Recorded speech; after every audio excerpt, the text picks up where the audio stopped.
नमस्ते दोस्तों, my self doctor Vaibhav, associate professor, department of शारीरिक क्रिया। दोस्तों, लास्ट लेक्चर्स में हमने मूवमेंट ऑफ द लंग यह टॉपिक शुरू किया था। उसमें हमने शुरुआत में क्या क्या देखा था उसकी एक क्विक रिवीजन करेंगे और आज का टॉपिक हम शुरू करेंगे। दोस्तों, हमने देखा था कि there are two processes, that is inspiration and expiration. तो इंस्पिरेशन प्रोसेस में जब हम इंस्पायर करते हैं उस वक्त क्या होता है, तो उस वक्त थोरेसिक केज एनलार्ज होता है। थोरेसिक केज एनलार्ज होने के बाद थोरेसिक कैविटी के अंदर नेगेटिव प्रेशर क्रिएट होता है और उस नेगेटिव प्रेशर की वजह से हमारे जो लंग्स होते हैं वो एक्सपांड हो पाते हैं। साथ ही में हमने देखा था कि जब हम एक्सपायर करते हैं या जब एक्सपिरेशन होता है उस वक्त थोरेसिक कैविटी की साइज़ कम हो जाती है। साइज़ कम होने की वजह से जो हमारे लंग्स होते हैं वो कॉम्प्रेस होते हैं और लंग्स के अंदर जो एयर प्रेजेंट होती है उसे एक्सपेल्ड आउट किया जाता है। नेक्स्ट हमने देखे थे कि लंग्स की एक नॉर्मल टेंडेंसी रहती है कि वो कोलैप्स हो सके या ब्रोकन हो सके या उसका फंक्शन हैम्पर हो सके, ऐसी लंग्स की टेंडेंसी रहती है। तो वहाँ पे हमने दो फैक्टर्स देखे थे जिनकी वजह से लंग्स में ये टेंडेंसी आ जाती है, कोलैप्सिंग टेंडेंसी। तो उसमें हमने देखा था कि elastic property of the lung, मतलब लंग्स की जो टिश्यूज़ होती है उसके अंदर इलास्टिक प्रॉपर्टीज़ होती है, और दूसरा हमने देखा था सरफेस टेंशन। लेकिन फॉर्चुनेटली हमने ये भी देखा था कि कुछ ऐसे फैक्टर प्रेजेंट रहते हैं लंग्स के अंदर जिनकी वह मदद से लंग्स की जो कोलैप्सिंग टेंडेंसी रहती है, लंग टिश्यू की जो कोलैप्सिंग टेंडेंसी रहती है उसे प्रिवेंट किया जाता है। तो वो जो फैक्टर्स थे उनमें हमने दो फैक्टर देखे थे। एक था इंट्राप्ल्यूरल प्रेशर। इंट्राप्ल्यूरल प्रेशर हमने देखा था कि दो प्ल्यूरा रहते हैं, उसके अंदर विसरल प्ल्यूरा और पराइटल प्ल्यूरा, उसके अंदर जो एक स्पेस रहती है उसे हम प्लूरल कैविटी कहते हैं। उस प्लूरल कैविटी के अंदर ऑलवेज नेगेटिव प्रेशर रहता है और उस नेगेटिव प्रेशर रहने की वजह से हमारे जो लंग रहते हैं वो हमेशा एक्सपांडेड रहते हैं, ठीक है। और एक्सपांडेड रहने की वजह से उनकी जो कोलैप्सिंग टेंडेंसी होती है उसे कम किया जाता है।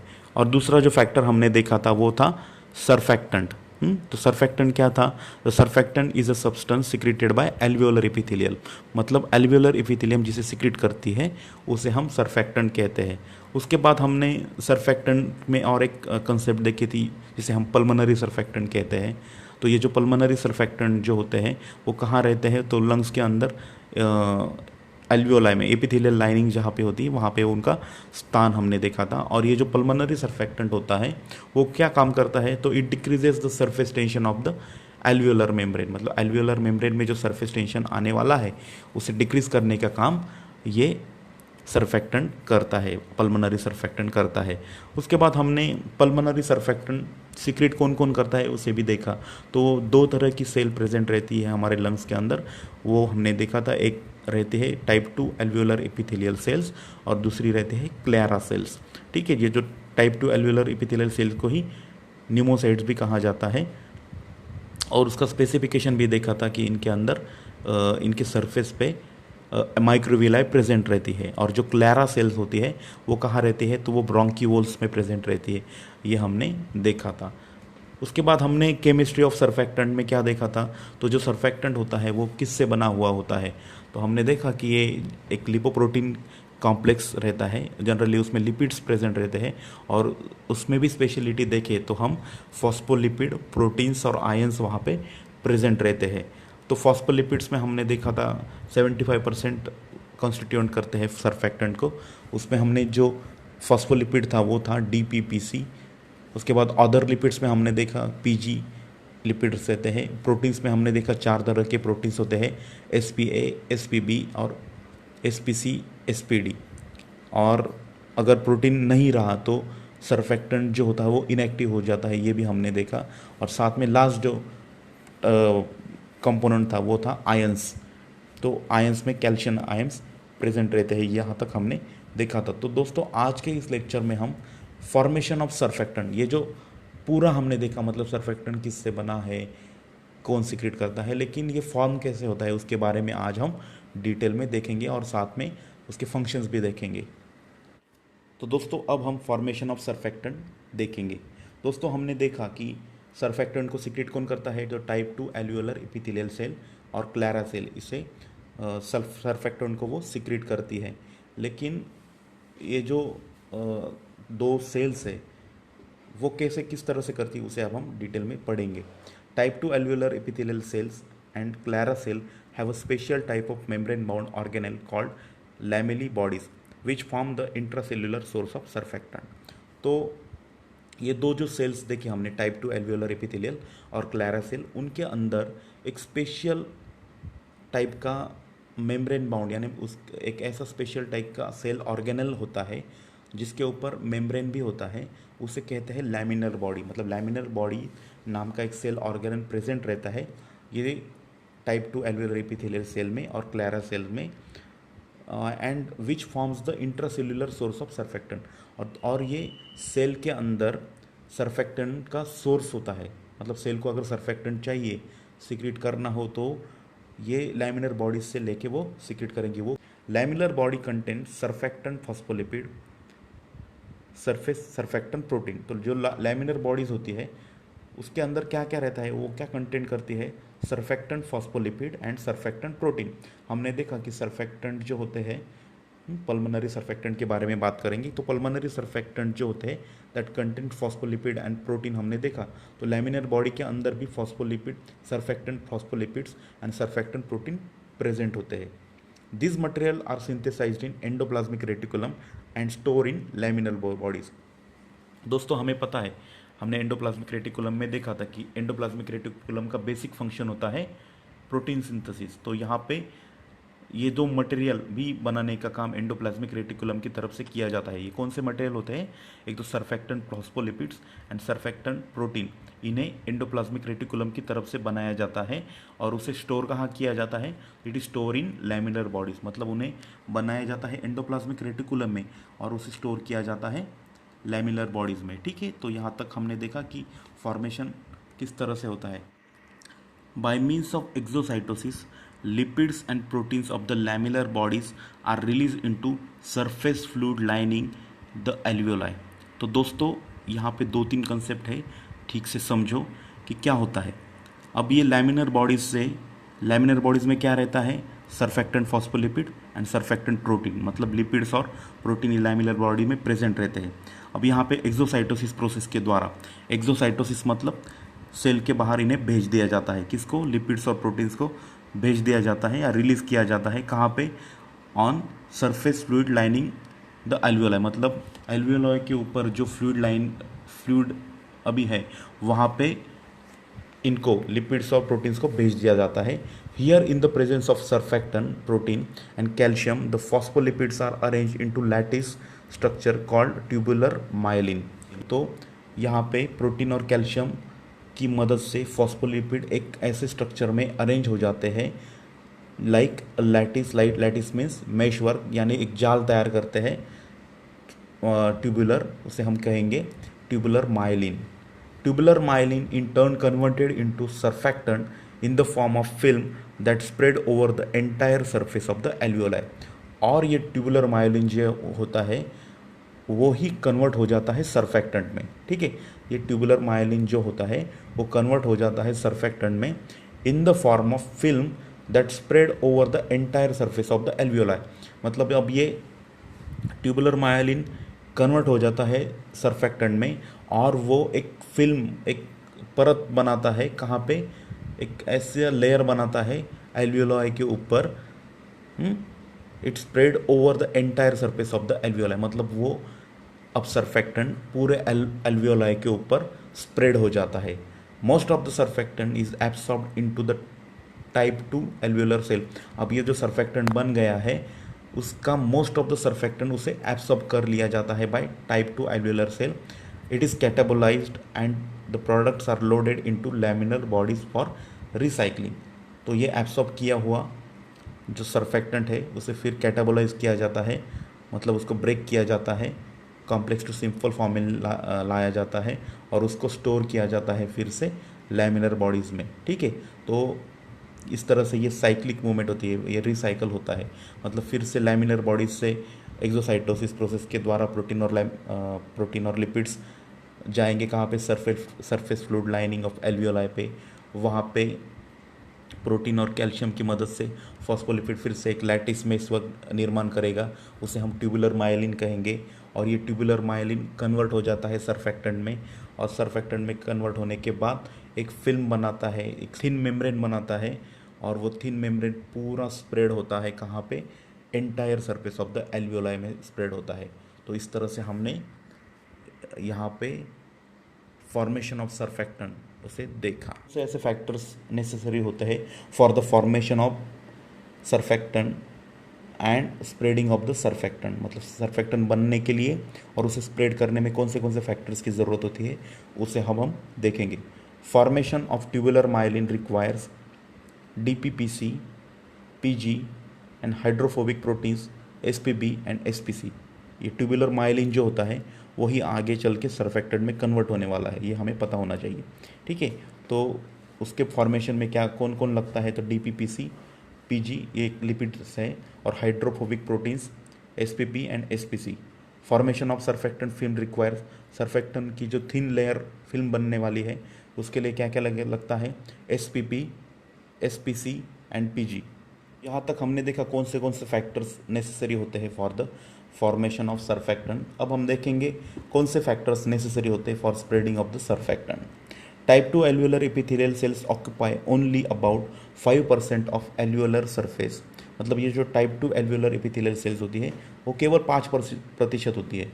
However the surfactant must spread over the entire alveolar surface, इसके 5% होने के बाद भी जो सर्फेक्टेंट होता है उसे पूरे एल्वियोलर सरफेस पे स्प्रेड होना है। ठीक है, it is facilitated by PG and calcium ions. तो किसकी मदद से ये होता है, तो PG एंड कैल्शियम आयन की मदद से ये हैपन होता है, मतलब सर्फेक्टेंट को स्प्रेड करने में PG और कैल्शियम आयन का बहुत महत्वपूर्ण रोल है, मतलब लिपिड्स और कैल्शियम आयंस का बहुत महत्वपूर्ण रोल है। और कौन लगता है, glucocorticoids play an important role in the formation of surfactant. तो ग्लूकोकॉर्टिकॉइड्स का भी बहुत इंपॉर्टेंट रोल होता है फॉर्मेशन ऑफ द सर्फेक्टेंट। अब फॉर्मेशन ऑफ सर्फेक्टेंट के बाद फंक्शंस ऑफ द सर्फेक्टेंट को हम देखेंगे। Surfactant reduces the surface tension in the alveoli of lungs and prevent collapsing tendency of the lung. दोस्तों हमें पता है कि सर्फेक्टेंट का बेसिक फंक्शन है इट रिड्यूसेस सरफेस टेंशन। तो उस तरह से जो सर्फेक्टेंट है यहाँ पे पल्मोनरी सर्फेक्टेंट वो क्या करता है, अल्वियोलाई का सरफेस टेंशन कम करता है, और उसकी वजह से जो लंग की टेंडेंसी रहती है कोलैप्स होने की वो उसे भी ये प्रिवेंट करता है। ठीक है, तो ये कौन सी मैकेनिज्म के द्वारा किया जाता है उसे हम पढ़ेंगे। Phospholipid molecule in the surfactant has 2 portion, that is one is hydrophilic that dissolve in water and hydrophobic that is it directed towards the alveolar air. मतलब फॉस्फोलिपिड जो सर्फेक्टेंट में प्रेजेंट होते हैं उनके 2 पोर्शंस होते हैं, एक हाइड्रोफिलिक और दूसरा होता है हाइड्रोफोबिक। हाइड्रोफिलिक जो पोर्शन होता है वो वाटर में डिजॉल्व होता है और वो लाइंड इन द एल्वियोलाई होता है, मतलब एल्वियोलाई के आजू बाजू में वो रहता है। और हाइड्रोफोबिक जो होता है it directed towards the alveolar air, मतलब एल्वियोलर एयर की तरफ वो रहता है hydrophobic. Surface of the phospholipid along with other portion spread over the alveoli and reduces the surface tension। ठीक है, तो ये जो फॉस्फोलिपिड रहता है वो पूरी तरह से स्प्रेड हो जाता है एल्वियोलाई के ऊपर, और उसकी मदद से सरफेस टेंशन कम किया जाता है। SPB and SPC play active role in this process. तो यहाँ पे SPB SPC ये जो प्रोटीन्स होते हैं उनका भी महत्वपूर्ण रोल होता है। नेक्स्ट जो फंक्शन है वो है surfactant is responsible for stabilisation of alveoli which is necessary to hold up the collapsing tendency. तो एल्वियोलाई को स्टेबलाइज करने का काम भी सर्फेक्टेंट की तरफ से किया जाता है, क्योंकि जो एल्वियोलाई रहती है या लंग टिश्यू रहती है उनके अंदर कोलैप्सिंग टेंडेंसी रहती है, तो उसके लिए एल्वियोलाई स्टेबलाइज होना बहुत ज़रूरी होता है। तो यहाँ पे सर्फेक्टेंट का वेरी इंपॉर्टेंट फंक्शन है कि surfactant is responsible for stabilisation of alveoli which is necessary to hold up the collapsing tendency. Third जो फंक्शन है उसका, it play an important role in the inflation of lung after birth. ठीक है, मतलब lung का inflation होने के लिए जन्म के बाद, मतलब आफ्टर बर्थ लंग का इन्फ्लेशन होना बहुत ज़रूरी होता है। तो वहाँ पे भी सर्फेक्टेंट का बहुत महत्वपूर्ण रोल है। तो वो कैसे है उसे अब हम देखेंगे। In fetus the secretion of surfactant begins after 3rd month, मतलब तीसरे महीने के बाद ही फीटस में सर्फेक्टेंट का सिक्रीशन होना शुरू हो जाता है। Until birth the lung are solid and not expanded, मतलब जब तक बर्थ नहीं होता तब तक हमारे जो लंग्स होते हैं वो सॉलिड होते हैं and they are not expanded, वो एक्सपांड भी नहीं रहते हैं। ठीक है, सून आफ्टर बर्थ, जब बर्थ होता है, जैसे ही बर्थ होता है, the first breath start because of the stimulation of respiratory centre by hypoxia and hypercapnia. जैसे ही बर्थ होता है तो जो हमारा रेस्पिरेटरी सेंटर होता है, वो रेस्पिरेटरी सेंटर एक सिग्नल भेजता है कि हाइपोक्सिया या हाइपरकैप्निया, हाइपोक्सिया मतलब ऑक्सीजन की कमी हो गई है, और हाइपरकैप्निया मतलब CO2 का परसेंटेज बढ़ रहा है, ऐसा एक मैसेज हमारा रेस्पिरेटरी सेंटर भेजता है। Even if the respiratory movement are attempted by the infant, the lung tend to collapse repeatedly, मतलब बच्चा खुद सांस लेने के लिए प्रयास करता है, लेकिन इतना होने के बावजूद भी लंग्स मतलब रिपीटेडली कोलैप्स होते हैं। And the presence of surfactant in the alveoli prevents the lung from collapsing, मतलब लंग्स बहुत बार कोलैप्स होते हैं क्योंकि बच्चा पहली बार सांस ले रहा है तो उस वक्त लंग्स कोलैप्स बहुत बार होते हैं, लेकिन जो सर्फेक्टेंट वहाँ पे प्रेजेंट रहता है, उस सर्फेक्टेंट की मदद की वजह से जो लंग होते हैं वो कोलैप्सिंग, जो उनकी नॉर्मल टेंडेंसी है उसको प्रिवेंट कर सकते हैं। ठीक है, तो हमने कैसे क्या देखा कि जो फीटल होता है उसमें सर्फेक्टेंट का सिक्रीशन 3rd मंथ से शुरू हो जाता है, जब तक बर्थ नहीं होता है, मतलब अनटिल बर्थ लंग्स जो होते हैं, मतलब बर्थ होने से पहले तक लंग्स सॉलिड स्ट्रक्चर होते हैं और दे आर नॉट एक्सपांडेड। जैसे ही बर्थ होता है हमारा रेस्पिरेटरी सेंटर एक सिग्नल भेजता है कि हाइपोक्सिक कंडीशन आई है या हाइपरकैप्निया कंडीशन आई है, और जैसे ही बच्चा रेस्पिरेटरी प्रोसेस या रेस्पिरेटरी मूवमेंट्स स्टार्ट कर देता है, वहाँ उस वक्त बहुत बार हमारा जो लंग होता है वो कोलैप्स होने की कोशिश करता है, लेकिन वहाँ पे सर्फेक्टेंट प्रेजेंट होने की वजह से जो लंग्स की कोलैप्सिंग है उसे प्रिवेंट किया जाता है।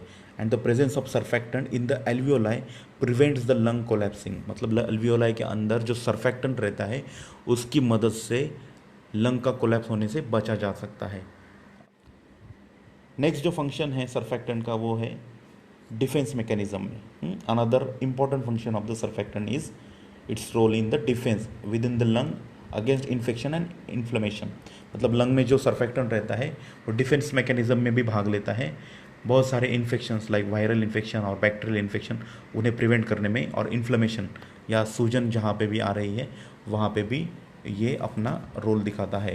तो कौन से प्रोटीन्स होते हैं, तो SPA and SPD destroys bacteria and viruses by means of opsonization. Opsonization एक प्रोसेस होती है, उनके द्वारा ये SPA and SPD proteins bacteria और वायरसेस को डिस्ट्रॉय करते हैं।